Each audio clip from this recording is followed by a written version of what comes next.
Welcome to the Chasing Rescue podcast. I'm Tanya McBain. And I'm Dr. Michelle Rich, and this is where you're going to remember your voice, reclaim your life, and find your purpose. Let's get into it. Hey, everybody. Welcome back to Chasing Rescue, the podcast. Today, we are talking about validating your experience and why that is so important.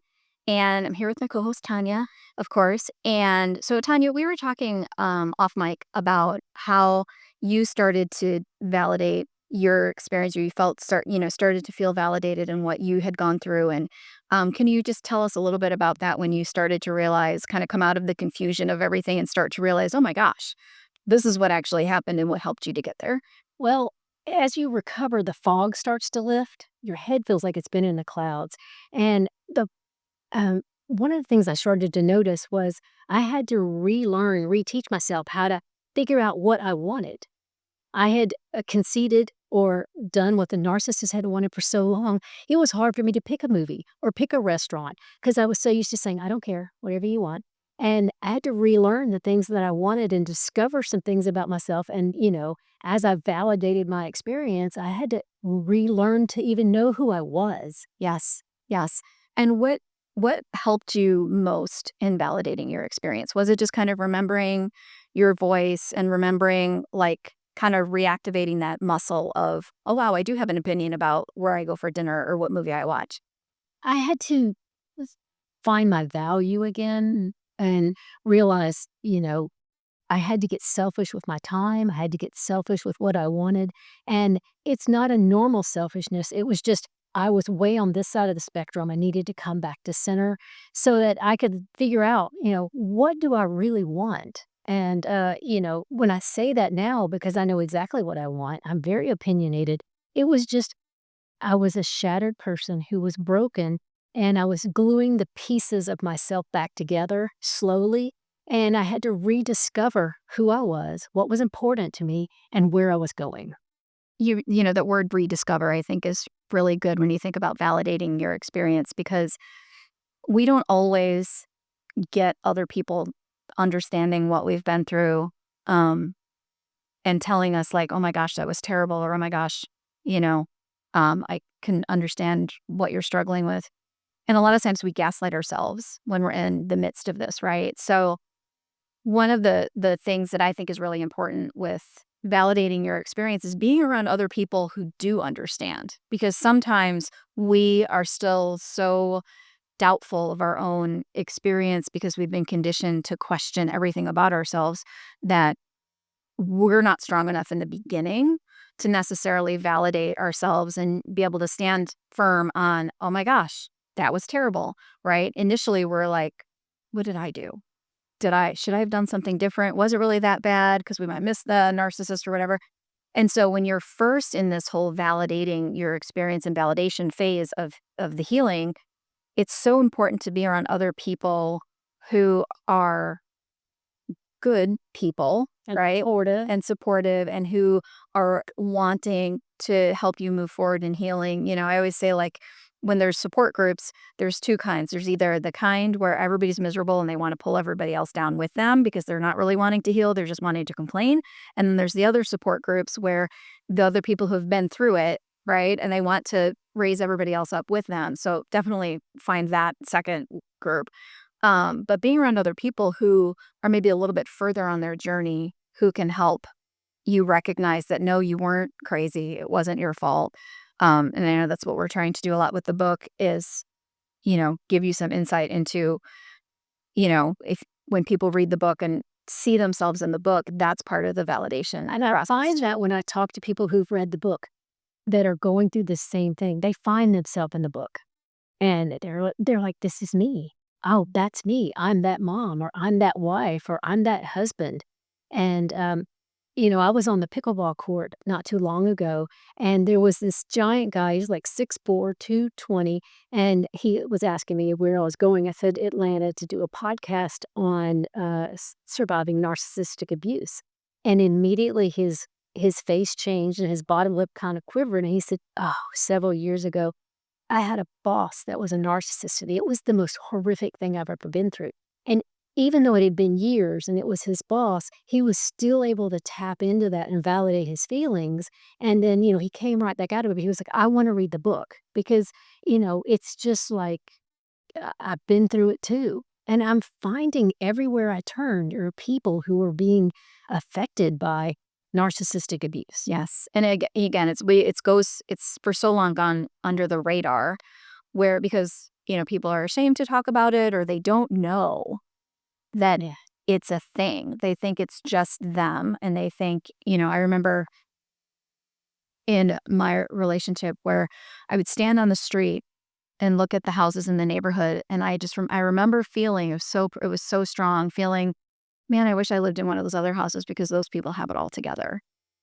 Right. And they're happy and they're, supportive marriages and everything. And then I found out that a whole bunch of things were going on behind closed doors, but it's not, it wasn't what had appeared.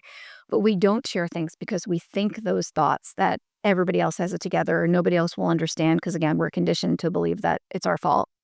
And so we don't get that validation. We don't get that support. And so finding other people who have experienced it really can be such a powerful step in strengthening those things that you're mentioning, like what is important to you, what do you think about, movies and dinner and whatever. Because sometimes we can't do it. We're not strong enough ourselves yet in the beginning. So it's really important to find that community. Did you have a community that helped you initially? I did. I had a very close friend who was also in a narcissistic relationship. She was much earlier on, but we didn't really call it narcissistic, but she was struggling in her marriage. I was struggling in mine. They had a lot of similarities. So she was able to walk with me through my divorce, and she was just a very good friend. So that was very, very helpful. And, I think what you were saying when you were looking at the houses, we as victims of narcissistic abuse are so conditioned to keep secrets. That's one of the reasons why we don't reach out to other people and trying to explain it to other people. You need 10 hours to explain the story. And so we stay quiet and then we learn a behavior where, hey, I'm not going to talk about this. And then we don't validate what happened to us. Right. Right. And I think that's very important. This did happen. It was horrible. It was hard. And you have to work your way out of it. Yes. Because we talk about the narcissist gaslighting us. We gaslight ourselves. So explain for who's listening what exactly you mean by that. So gaslighting isn't lying, right? Gaslighting is making somebody doubt their own reality. And it comes from the movie Gaslight from, I think, the 1930s or something. So if you want to check that out. But that's where the term comes from. And it's about saying things that make somebody question their own reality. And so, if you're arguing with a narcissist and you say, well, I can't believe you did XYZ or you said XYZ. And they say, I never did that. I never said that. And It didn't happen. It didn't happen. And you start to question, well, did it happen? And it sounds impossible, right? But it's just so crafty the way that they do this. And so you start to doubt yourself and you start to question your own reality. And did they say it that way? And did I take it too sensitively? And did my friend look at me that way? Like they said, because if you're at a party or something, right? And that, you made your friend mad and you think, I didn't make what are you talking about? I remember it that way. Oh yeah. And they're really mad. And you don't remember them walking away. And it's just this whole thing that makes you question your reality. And so a lot of times we will do that to ourselves because we're creatures of hope. And so we never want to give up hope on somebody. We feel so guilty for giving up hope on somebody. But if there's ever anybody to give up hope on, it's the narcissist. Just going to say that. And, only Jesus himself can change these people. And so, when we start to doubt ourselves, was I being too sensitive? Was I asking for too much? I was always told nobody can make you happy, Michelle. But I was always like, oh my gosh, am I really asking? Gives that much? They spent hours and hours, years and years conditioning us to have self-doubt. And so when we don't validate our experience, that self-doubt can grow. And you're right, we can do it to ourselves and gaslight ourselves. And that's a non-healthy way to cope with it. Right. And sometimes you sit alone in your thoughts and this stuff starts to spin around and the self-doubt kind of creeps in there. But we certainly don't want to do to ourselves what the narcissist did, even though it's a learned behavior, right? Trying to, validate what happened and say, okay, this was hard. I got to get out of this and stop that cycle of thinking about, all the things that were done to us. And that brings up a whole nother piece for me is anger and contempt, because part of healing is experiencing what happened, talking about it, validating.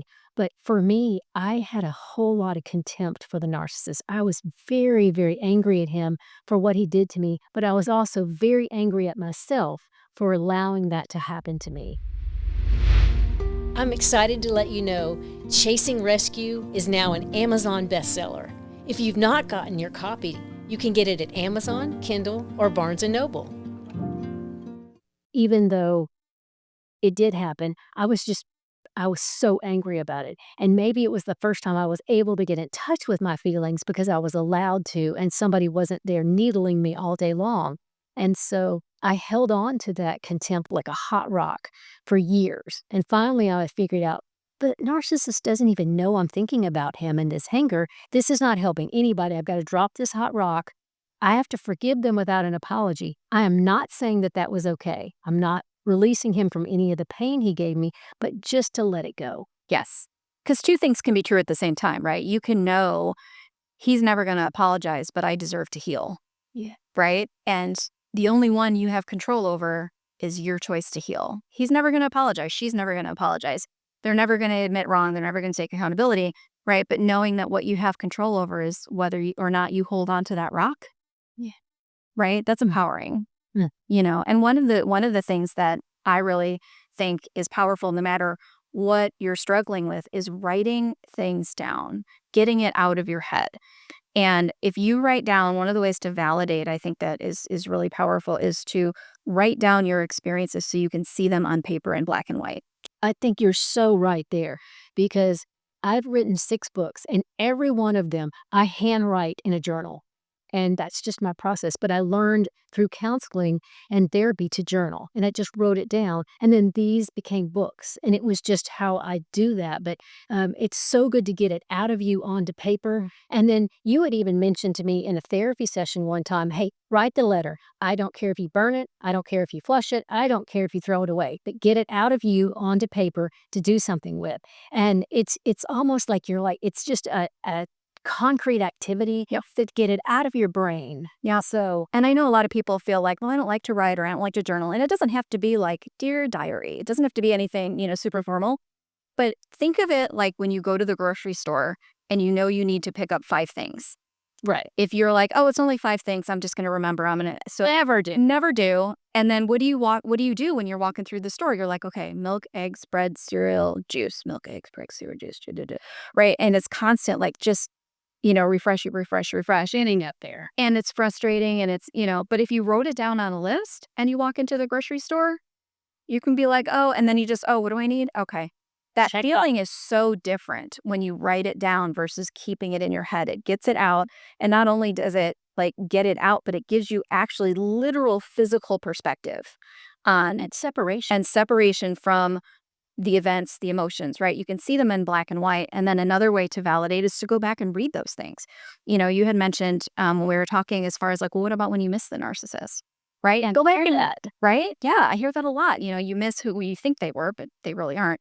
But you can go back and see those things in black and white and then even read them out loud. Because survivors of abuse are so great at minimizing what happened. Yes. Oh, that wasn't that bad. That was not.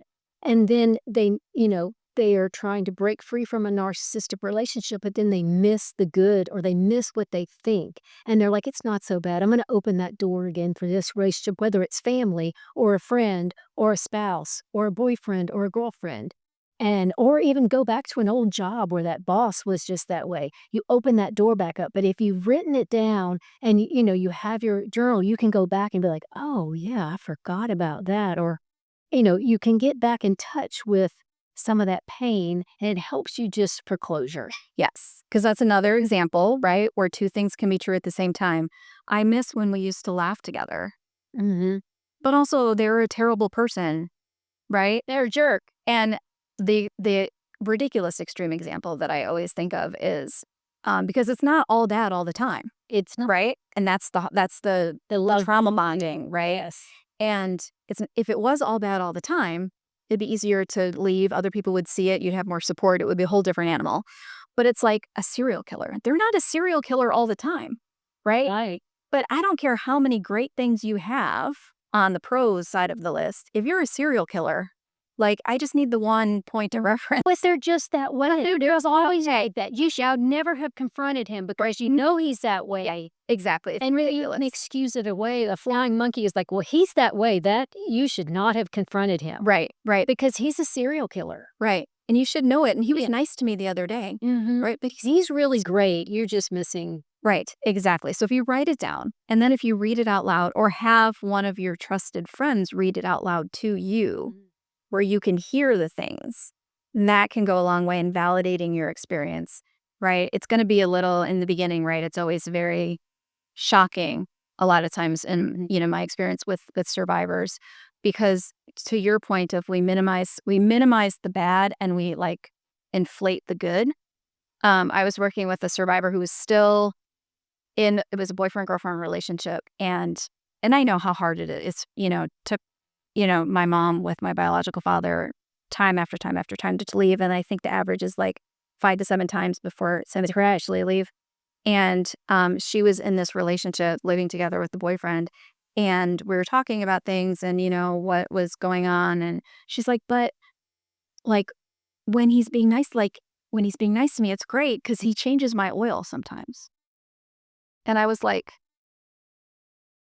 there's Jiffy Lube down the street.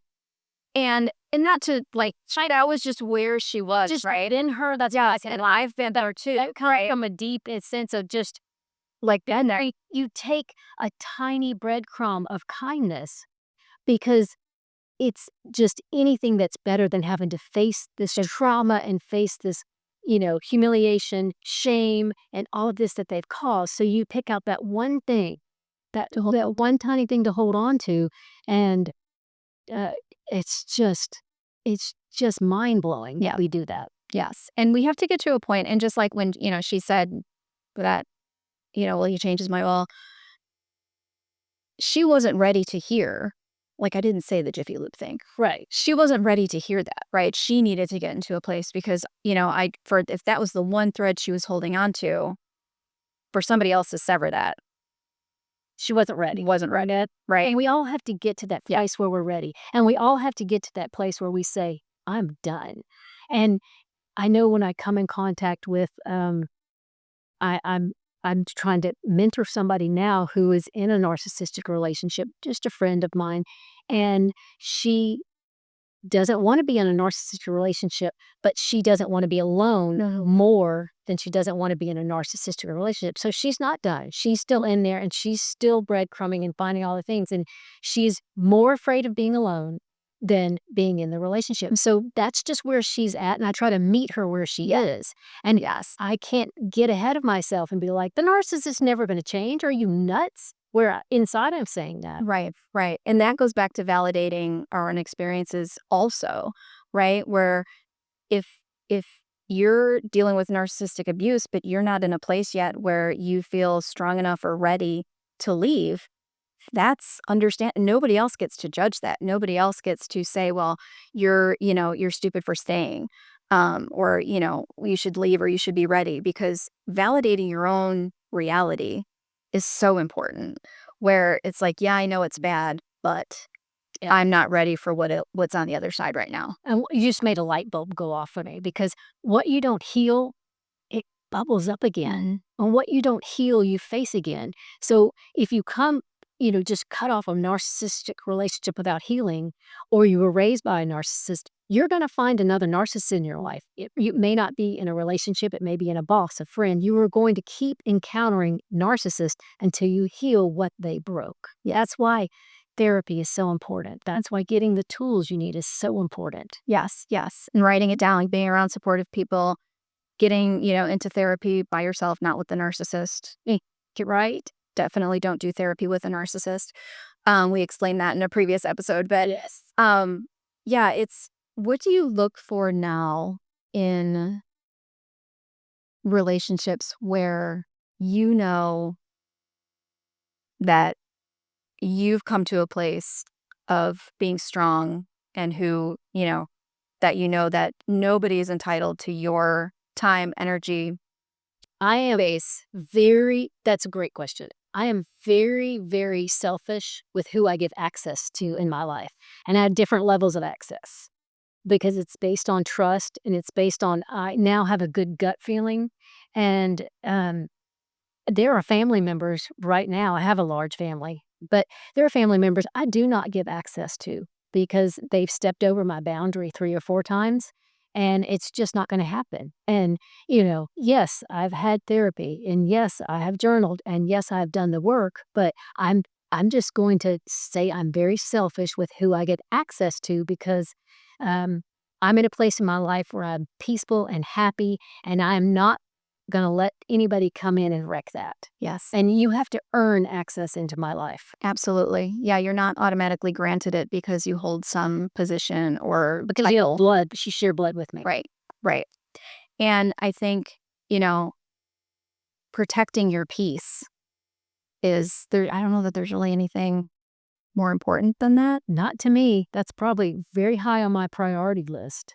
Um, you know, uh, safety and protecting my peace. Yes. So those are very, very important. And I think, as we are building awareness with survivors, I think it is so important that they tap into feeling safe. And that's why we've gone through each of these episodes to help them build a plan and help them figure out what kind of narcissist they're dealing with because we all need that sense of safety. That's just a basic need. Absolutely. Absolutely. And that brings up a good point in my mind where not only, to validate yourself and to find a place of safety, tune into yourself and how you feel, not only when you're with the narcissist, but how you feel when they're not around.